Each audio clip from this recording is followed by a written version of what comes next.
Train আটকেছে কি কারণে? আমগো একটা হয়তো ওভারব্রিজ দিবে, আঙ্গো পকেট কেটে আটকাই দিছে। আমরা ওদিকে বাচ্চা লইয়া যাইতে পারি না। আঙ্গো স্কুল আছে, আমগো অনেক কষ্ট হয়ে জায়গা। তারপরে এরা বুঝে না, কয় ঈদের আগে বন্ধ করছে। উত্তর সাইডে গুলটিগড় এলাকায় আমাদের ব্রিটিশ আমলের যে পারাপারের রাস্তা, এই রাস্তাটাকে রেলওয়ে কর্তৃপক্ষ বন্ধ করে দিয়েছে। জানেন যে ব্রিটিশ আমল থেকে পূর্ব থেকে পশ্চিমের মানুষ এবং পশ্চিম থেকে পূর্বের মানুষ সারা জীবন চলাচল করতে আসছে।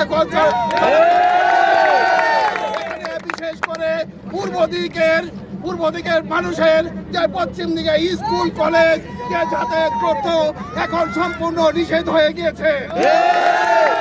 বিশেষ করে গরিব মা বোনেদের যে সন্তানদের স্কুলে নিতে হলে 150-200 টাকা বিনা পয়সা ওই পাশে তো সেখানে 150-200 টাকা রিক্সা ভাড়া দিয়ে বিশেষ করে ওখানে নিয়ে যেতে হয়।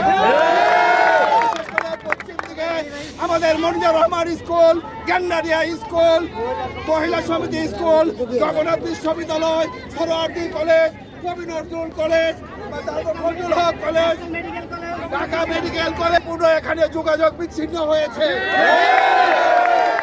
এটা হচ্ছে পূর্ব সাইড, এটা পশ্চিম সাইড। এখন পশ্চিম সাইডের মানুষের যে পূর্ব দিকে যে শিক্ষা প্রতিষ্ঠানগুলি আছে তার মধ্যে আমাদের বিরাজিবাগ আদর্শ স্কুল, কোলাইপার স্কুল, দইনা স্কুল, আমির মিল্লাত মাদ্রাসা স্কুল সম্পূর্ণ অকেজ হয়ে গেছে। তাই সরকারের কাছে বিশেষ করে রেলওয়ে মন্ত্রীর কাছে আমাদের বিশেষ আবেদন এবং আমাদের দাবি, আমাদের এখানে অতি বিলম্বে আমাদের এই রেলওয়ে ওভারব্রিজের যে সাইডে যে ওয়াল করেছেন সেই ওয়ালের জন্য আমরা পারাপার করতে পারছি না। অবিলম্বে আমাদের যে ফুট ওভারের প্রয়োজন, অতি শীঘ্রই আমাদের ফুট ওভারের দাবি আমরা করছি। এখন অল্প সময়ের মধ্যে আমাদের এই ফুট ওভার যদি নির্মাণ না করা হয় তাহলে আমাদের উভয় এলাকার জনসাধারণের জন্য দুর্ভোগ পোহাতে হবে। ফুট ওভার নির্মাণ না করা হয় আমাদের এই পকেট গেটটি আমরা দাবি করব অবিলম্বে কালকে থেকে।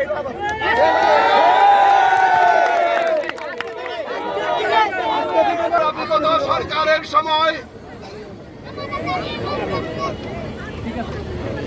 সরকারের সময় আমরা উভয় কমিশনার মিলে এমপির অনুমোদন প্রাপ্ত হয়ে আমরা মন্ত্রণালয়ে জমা দিয়েছিলাম। বিগত সরকারের সময় কিছু কিছু অচুক্তি মহলের কারণে আমাদের এই ফ্লাইওভার ওভারটি নির্মাণ করা হয় না। তাই অন্তর্বর্তীকালীন সরকারের কাছে বিশেষভাবে অনুরোধ, আমাদের এই দুর্ভোগটাকে আপনারা আমাদের লাঘব করে দিবেন। আমরা বিলম্বে দেরি না করে আমরা সবার এলাকাবাসীর বল নির্বিশেষে আমরা এই ফ্লাইওভারকে এই ফুট ওভারকে আমরা দাবি করছি। আপনাদের টনকের দৃষ্টি আকর্ষণ করে বলছি, আমাদের মিরহাজিবাগে বিশাল একটি মাদ্রাসা, আমিরুল মিল্লাত মাদ্রাসা। ছোট ছোট বাচ্চারা, মা বাপেরা এখানে সচরাচর এখানে নিয়ে আসা করেন, কিন্তু তারা এখানে নিতে পারছেন না। আমাদের মিরহাজিবাগে বিশাল একটি সিটের মার্কেট এপারে থেকে ওই পাড়া সাজাও করে লোকজন, ওই পাড়া থেকে ওই পাড়া সাজাও করে, কিন্তু এই বিগত সরকার আমাদের এই কাজকে বন্ধ করে দিয়েছে। সচকে দেখছেন আমাদের পিছনে আমাদের রেলওয়ে ট্রেন তারা করে এলাকাবাসী দাঁড়িয়ে করে দিয়েছে।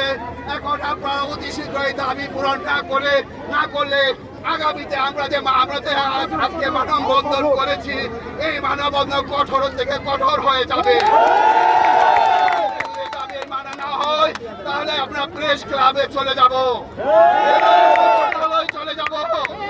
আমরা দরখাস্ত দিয়েছি এই 2-1 দিনের মধ্যে আপনাদের সবাইকে নিয়ে আমরা রেলওয়ে মন্ত্রণালয়ে জমা দিব। অল্প কিছু দিনের মধ্যে আমাদের দাবি যদি না মানে তাহলে আমরা কঠোর থেকে কঠোরতর